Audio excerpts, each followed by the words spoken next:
Olá a todos e todas e todes, meu nome é Sara Wagner York, esse é meu nome social.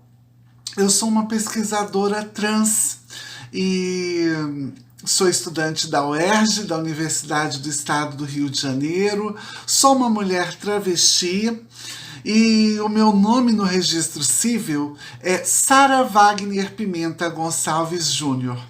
É importante dizer os dois nomes porque depois de passar pelo processo de retificação ou de modificação aqui no Brasil, onde existe uma lei que permite, a partir de 2018, a gente esquece que existem pessoas que ainda recorrem a este instrumento enquanto possibilidade de compreensão identitária.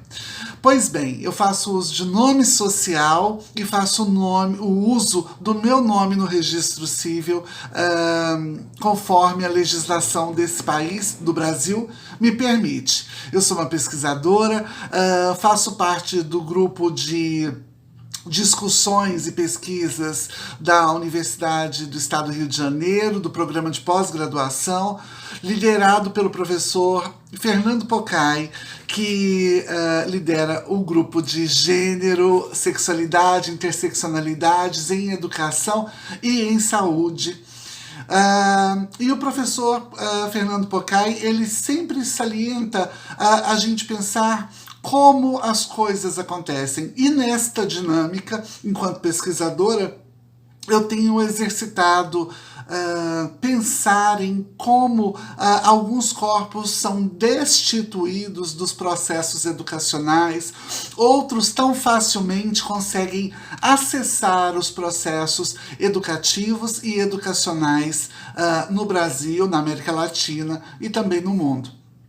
Enquanto pesquisadora travesti, é importante dizer e salientar que a palavra travesti é uma reivindicação muito própria de um grupo, né, de alguns grupos aqui no Brasil, por ser uma categoria latino-americana que está relacionada à racialidade, mas também a posições políticas e sociais nesse viés da exclusão, que é entrelaçado por essas dinâmicas de poder, biopolítica, né, e mais especificamente aqui no Brasil, as instâncias da necropolítica.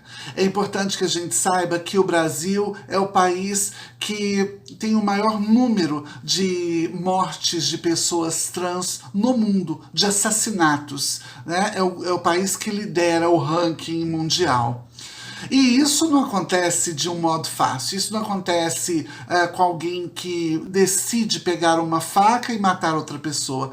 Isso acontece cotidianamente no apagamento histórico, no apagamento das nossas identidades, mas no apagamento dos nossos percursos enquanto professores, enquanto professoras, enquanto pessoas no cotidiano que exercem diferentes funções. Pois bem, diante disso e recebendo o convite do Cátedra Libre dos Estúdios Trans da Universidade de Buenos Aires, eu acho que tento falar direito, eu me senti muito honrada, porque a gente não tenta pensar uma democracia ou aspectos democráticos em educação que atenda apenas um corpo, mas que atenda corpos que sejam perpassados por diferentes vieses, e aí o porquê dos estudos interseccionais. Então, dinâmicas de territorialidade que tanto tocam o corpo trans, mas também as dinâmicas de outros marcadores sociais da diferença, como a endossexualidade, a intersexualidade, os estudos CRIP, né, os corpos aleijados ou ditos deficientes ou com deficiência. Eu sou uma mulher monocular. Tudo isso atrelado às dinâmicas de gênero, sexualidade, direitos sexuais e reprodutivos. Não é uma discussão fácil, mas é para isso que a gente tem colocado de corpo e alma, muito mais corpo e sangue nessas discussões que qualquer outra coisa. Eu agradeço e convido a todos a conhecer esse lindo projeto. Um abraço